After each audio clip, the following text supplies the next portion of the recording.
নমস্কার সুপ্রিয় দর্শক শ্রোতা সকলকেই স্বাগত হিন্দু লাইফস ম্যাটার ইউটিউব চ্যানেলে।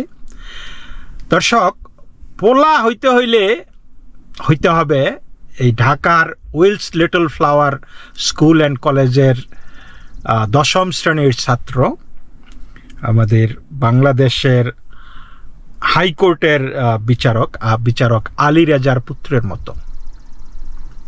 দারুণ জিনিস। ক্লাসরুমে তিনি, ওই ছেলেটি 10ম শ্রেণীর ছাত্র, সে তার টিচারের বিচি চেপে ধরছে। কি দেশ, কি অবস্থা হইতেছে আপনারা চিন্তা করে দেখেন। এবং এইটা তো মোটামুটি এই মুহূর্তে ভাইরাল। তো আমি এখন আপনারা হয়তো কইবেন যে ভাই কি হয়েছে, তড়িঘড়ি করে বলেন। তা আমি নিজে এত কিছু না বইলা আমি যদি আপনাদেরকে ঘটনাটা একদম প্রত্যক্ষদর্শী একটা ছাত্রের দ্বারা দিয়ে বলি আর কি, তাহলে কেমন হয়? তো সেই জিনিসটাই আসুন করি। তো এইখানে লিখেছে যে শিক্ষকের লজ্জাস্থানে ছাত্রের হাত, বিচারপতি ও তার ছেলের কুকীর্তি তুলে ধরলেন উইলস লিটল ফ্লাওয়ার স্কুলের শিক্ষার্থী। শুনুন কি বলতেছে সে। গত বৃহস্পতিবার এই ঘটনাটি ঘটে, আমাদের এই ক্লাসরুমেই ঘটে এবং গত বৃহস্পতিবার 16 তারিখ ছিল আপনাদের জানা মতে। তো গত বৃহস্পতিবার খুবই একটা মর্মান্তিক ঘটনা ঘটে। এটা হচ্ছে আমাদের দয়াল স্যার, আমাদের ক্লাস টিচার, যিনি হচ্ছে আমাদের উইসে একজন খুবই সিনিয়র একজন শিক্ষক, তার সাথে এই ঘটনাটি ঘটে।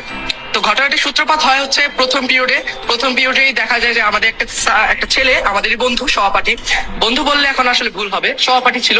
তো সে আমাকে তাকে ডাকে দয়াল স্যারকে ডেকে বলা হয় যে স্যার একটা লাইন বুঝিয়ে দেন। তো আমাদের দয়াল স্যার তো পদার্থ বিজ্ঞান শিক্ষক, তো সেক্ষেত্রে স্যার বললো যে তুমি যেহেতু আমাকে বাংলা বই দেখাচ্ছ, তোমাদের বাংলা টিচার কে, তাকে বলো। তো সেক্ষেত্রে সেই ছেলেটা নাছোড়বান্দামি শুরু করে। তো সে বিভিন্ন ভাবে স্যারকে ডাকার চেষ্টা করে। তো ডাকার পর স্যার একটু মনক্ষুণ্ণ ভাবেই যায়, বলে যে তুমি তার কি লাইন বুঝতে চাচ্ছ বলো। তো স্যার যখন বোঝাচ্ছেন তখন একটু তো নীল হওয়া লাগে। স্যার যখন বোঝাচ্ছেন বেঞ্চের মধ্যে নীল হচ্ছে, তখন সে এই ঘটনাটি ঘটায়। খুবই খারাপ ভাবে একটি ঘটনা ঘটায়। ঘটনাটি বলতেও আসলে লজ্জা লাগে। সে ছেলেটি তখন তার লজ্জাস্থানে হাত দেয়, দয়াল স্যারের লজ্জাস্থানে হাত দেয়, যেটি খুবই একটি খারাপ ভাবে বলতে হচ্ছে এটা। তো প্রথম দিকে স্যার খেয়াল করেনি, কিন্তু পরে যখন দেখা যায় যে ছেলেটি খেয়াল করে যে স্যার লক্ষ্য করছে না, তো স্যারকে উত্তেজিত করাই তার মেইন উদ্দেশ্য ছিল। তো তখন ছেলেটি করলো কি, আবার তার লজ্জাস্থানে হাত দেয়, অন্ডকোষের মধ্যে হাত দেয়।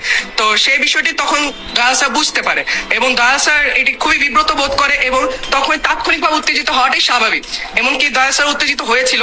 তো তারপর দয়াল স্যার দেখলো যে আমাদের অনেকেই ছিল, যেমন আমিও ছিলাম, যে স্যার যখন এই কাহিনীটি ঘটলো তখন আমরা তাকে মারতে যাচ্ছিলাম, কেন এরকম একটা ঘটনা তো আসলে সহনীয় পর্যায়ে থাকে না। তখন স্যার করলো কি, তাকে আমাদের সবাইকে ঠান্ডা করার জন্য তাকে মাথার নামে একটু থাপ্পড় দিল, 2-3টা। এই থাপ্পড়টা আসলে দেওয়া দরকার ছিল। এটা নিয়ে মূলত বিচারপতি সাহেব আমাদের এই হ্যারাস করে দয়াল স্যারকে। তো এটা হচ্ছে কারণ দেওয়ার। পরবর্তীতে ওই ঘটনা ওই দিন ধামাচাপা হয়ে যায়। এরপরে ওই দিনই আর কি দয়াল স্যার ফোন করে, আমাদের ক্লাসে শেষ করে তাকে বিচারপতি সাহেবকে ফোন করে, আলী রেজা সাহেবকে। তো রেজার এই বিষয়টি, ছেলেটার নাম হচ্ছে রেজার এই বিষয়টি সম্পর্কে জানাতে। তো রেজার বিষয়টি যখন জানাতে যায় তখন কল করার পর বলা হয়, তো অ্যাজ ইউজুয়াল স্যার তো একজন গার্জিয়ানকেই কল করেছে, একজন বিচারপতিকে তো কল করেনি। স্বাভাবিক বিষয়, তাকে গার্জিয়ান হিসেবে কল করেছে। কিন্তু তিনি তখন তাৎক্ষণিকভাবে কিছু প্রতিক্রিয়া না দেখালেও আলী রেজা সাহেব পরবর্তীতে তাকে, আমাদের যে প্রিন্সিপাল আছে তাকে ফোন করে, হম্বিতম্বি করে এবং তার ক্ষমতার জোর দেখায়। এমনকি এই কথাও বলা হয়েছে যে আমি হচ্ছে একজন বিচারপতি, আমাকে ডাকার মতো কার সাহস, আমি কেন প্রতিষ্ঠায় যাবে, দরকার হলে আপনারা আমার বাসায় আসবেন। কিন্তু প্রাতিষ্ঠানিক নিয়ম কি এটা বলে? আমাদের প্রাতিষ্ঠানিক নিয়ম কি এটা কখনো মানতে পারে? একজন গার্জিয়ানকে ডাকা হয়েছে, সে প্রতিষ্ঠানে এসে তার সম্পর্কে তার ছেলে বিচার করা হবে, কিন্তু সেখানে তিনি তার দাম্ভিকতা দেখিয়েছেন, তার ক্ষমতার জোর দেখিয়েছেন। তো যাই হোক, পরের দিন একদিন পর একটা শুক্রবার তো সবকিছু প্রাতিষ্ঠানিকভাবে বন্ধই থাকে। তো শনিবার হচ্ছে কি অ্যাজ ইউজুয়াল চায়ের দাওয়াত দেওয়া হয়, যতটুকু জানি যে আলিজা সাহেব তাকে আমাদের স্যারকে চায়ের দেয় আর কর্তৃপক্ষকে সহ।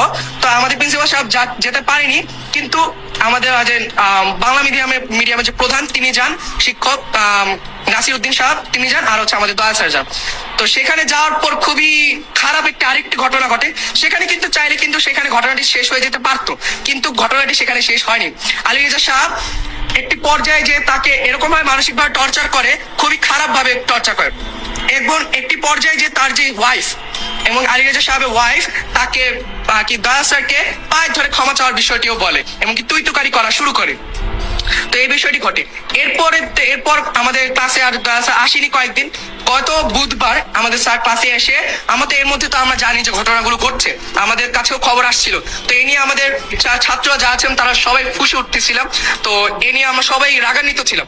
তো দয়া স্যার যেদিন আসলো এসে আমাদেরকে বললো আর কি, উনি এসে কেঁদে ফেলেন। উনি কান্না করে বলেন যে আমার সাথে এরকম একটি ঘটনা ঘটলো, আমার আর চাকরি কয়দিন আছে, বা তোমাদেরকে আমি এত স্নেহ করি। আসলে উনি স্নেহ করেন, উনি আমাদেরকে সবসময় সাপোর্ট দিয়ে থাকেন। যেমন 24-এ গণঅভ্যুত্থানে তখনও তিনি আমাদেরকে সাপোর্ট দিয়েছেন, এই কথা সত্য। তো তখন উনি আমার কান্না দেখে তো আমরা সবাই একদম মন থেকে খারাপ লাগা শুরু হয়। তখন আমাদের মধ্যে এই ফুসে ওঠাটা একদম ছড়িয়ে পড়ে। তখন আমাদের কলেজের ভাইয়েরা আমরা সবাই কালকে একটি গত রবিবার একটি আন্দোলনে ডাক দিই এবং মানববন্ধন কর্মসূচি পালন করি আপনাদের জানা মতে। তো তারপর কালকে যে ঘটনাটি ঘটে সেটা হচ্ছে আমাদের মানববন্ধন চলে। মানববন্ধন চলার পর আমাদের ডিসি যে আছেন ঢাকায়, তো ডিসি সাহেব এসে করেন। তো ডিসি সাহেব আসার পর হচ্ছে মাসুদ সাহেব আসেন, তারপর আমাদেরকে বলেন যে একটি স্মারকলিপি জমা দিতে প্রধান বিচারপতির কাছে। তো প্রধান বিচারপতির কাছে স্মারকলিপি আমরা সেই জন্য সবকিছু প্রক্রিয়াধীন করে আমরা প্রধান বিচারপতির কাছে স্মারকলিপি জমা দেওয়ার জন্য অ্যাটর্নি জেনারেল যিনি আছেন, তো আমরা সুপ্রিম কোর্টে যে অ্যাটর্নি জেনারেলের সাথে সাক্ষাৎ করি এবং তাকে যাবতীয় যত সকল ঘটনা ঘটে তা আমরা বিস্তারিতভাবে খুলে বলি। তিনি আমাদেরকে সহযোগিতা মনোভাব নিয়ে আমাদের সাথে কথাগুলো বলেন এবং তিনি বলেছেন প্রধান বিচারপতির নিকট এটি জমা দেওয়া হবে এবং তিনি আমাদেরকে যথাসম্ভব সব থেকে ভালো একটি রেজাল্ট নিয়ে আসার জন্য, আমাদের পক্ষে একটি রেজাল্ট নিয়ে আসার জন্য হেল্প করবেন। তো এটি হচ্ছে মেইনলি ঘটনা ঘটে।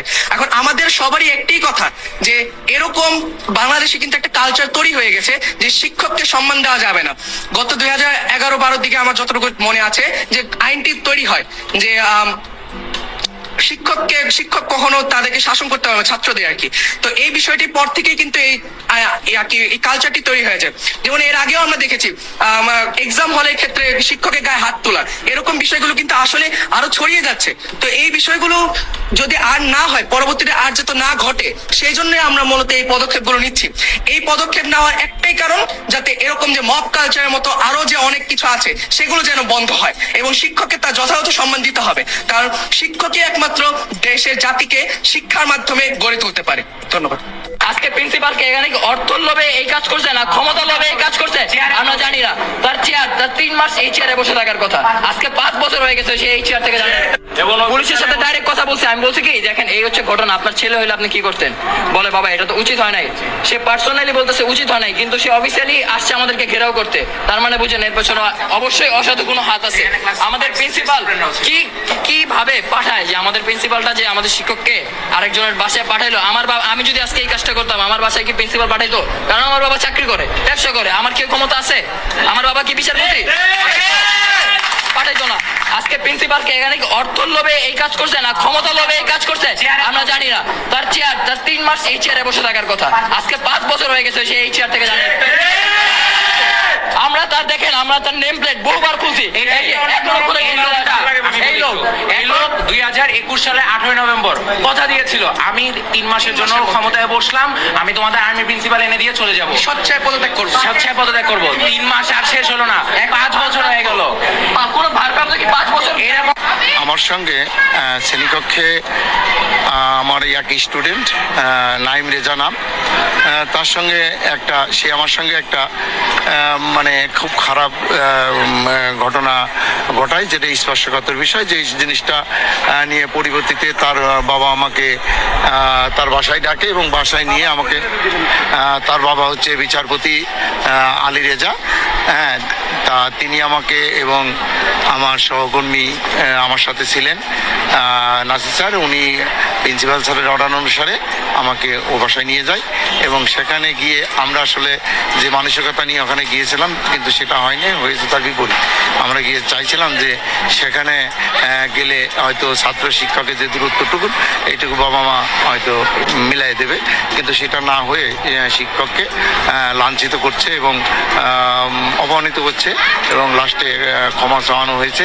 তা এটা আমার জন্য খুব, হ্যাঁ আমাকে ক্ষমা চাওয়ানো হয়েছে, এর জন্য আমি খুব লজ্জিত। হ্যাঁ, এবং আমাকে খুবই কষ্ট দিয়ে বেদনাদায়ক এই ঘটনাটা, যেটা আমি আসলে বর্ণনা করতে আমার খুব কষ্ট লাগছে, কারণ সেখানে ছাত্রের সামনে ছাত্রের বাবা মা আমার সঙ্গে এই ব্যবহারটুকু করছে। হ্যাঁ, এই জন্য আমার এই মানে খুবই কষ্ট লাগছিল। হ্যাঁ, যেটা আমি মানসিকভাবে ভেঙে পড়ি।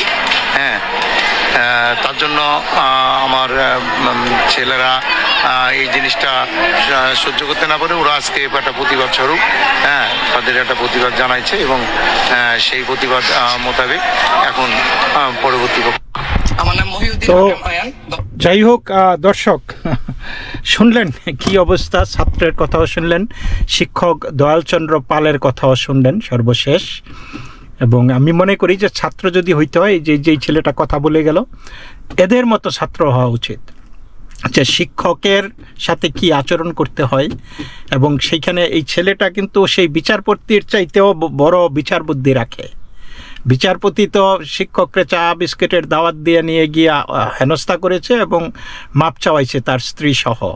আর এই ছেলেটা কি বলে গেছে আপনারা শুনেছেন। মানে আমার এই ছেলেটার কথা শুনে আমার মনে হলো যে বাংলাদেশে একবারে শেষ হয়ে যায় নাই, বাংলাদেশে এখনও আমরা ওই আশার আলো দেখতে পারি, যে দেয়ার আর পিপল হু আর কনসায়েন্সিয়াস, যাদের বিবেক বুদ্ধি আছে। তো ওই যে আদালতে বসে থাকা বিচারকদের চাইতেও এই অনেক ভালো মানুষও বাইরে আছে। তো যাই হোক, সর্বশেষ যেটা জানা গেছে যে এখন ওই বিচারপতি নাকি বিচারপতির স্টাফ দিয়ে একটা জিডি করাইছে, যে তার বিরুদ্ধে অপপ্রচার করা হচ্ছে, তার পরিবারের কে হেয় করা হচ্ছে, সেই করা হচ্ছে। এইটা নিয়ে আবার শিক্ষক দয়ালচন্দ্র পাল তিনি আবার তার নিরাপত্তা নিয়ে আশঙ্কা ব্যক্ত করেছেন। তিনি বলেছেন যে আমি এখন তারা পাওয়ারফুল লোক, তারা বিখ্যাত লোক, আমি নিরাপদ বোধ করতেছি না। এইখানে আমি আমার ছাত্রদের সাথে আমার সম্পর্ক খুবই ভালো, শিক্ষকদের সাথে খুবই ভালো, আমি অল্প কিছুদিন চাকরি করব আছে আর, কিন্তু এই অবস্থায় আমি নিরাপত্তাহীনতায় ভুগতেছি। এখন এটা তো নর্মাল, বাংলাদেশে নিরাপত্তাহীনতা বোধ করার অনেক কারণ তার আছে। কারণ দেখা যাবে যে একটা ভুয়া ধর্ম অবমাননার মামলা দিয়ে বা বলে দিল যে নবীর অবমাননা করছে, বা সায়েন্স পড়াইতে গিয়ে বলছে যে এই কোরআন এবং বিজ্ঞান বই নাকি আলাদা, এরকম কথাবার্তা বলতে পারে আর কি, যে এগুলি কইয়া তারা হয়তো ফাঁসায়ও দিতে পারে। মানে এবং বাংলাদেশে হিন্দুদের ব্যাপারে তো কোনো বিচার নাই, আমরা জানি। সেই 2021-এর যেই অক্টোবরে রক্তাক্ত শারদের সময় আমরা দেখলাম যে রংপুরে পীরগঞ্জে হিন্দু ছেলে তার জেল হয়েছে 11 বছর, অথচ যারা আক্রমণ করেছে, ঘটনা ঘটিয়েছে, তাদের 6 মাসের কারাদণ্ড। মানে এগুলা কিন্তু বিচারকরাই দেয়, অথচ হিন্দু ছেলের কোনো দোষ নাই, তারা ভুক্তভোগী একটা অজুহাত দিয়ে এক ছেলেকে 11 বছরের জেল দিয়েছে।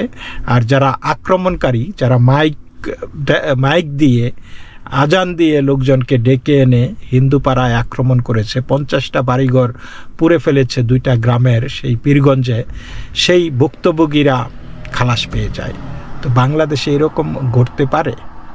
এবং আমরা গতকালকের একটা ভিডিওতে বলেছিলাম মুন্সিগঞ্জের শিক্ষক হৃদয়চন্দ্র মণ্ডল, তাকেও কিন্তু জেলে নিয়েছে, তারপরে জনরোষে তাকে মুক্তি দিতে বাধ্য হয়েছে। কিন্তু সেই হৃদয়চন্দ্র মণ্ডল তো আর বেঁচে নাই, তিনি এই 3 বছর পরেই তিনি মারা গেলেন, এই যে গত মাসে।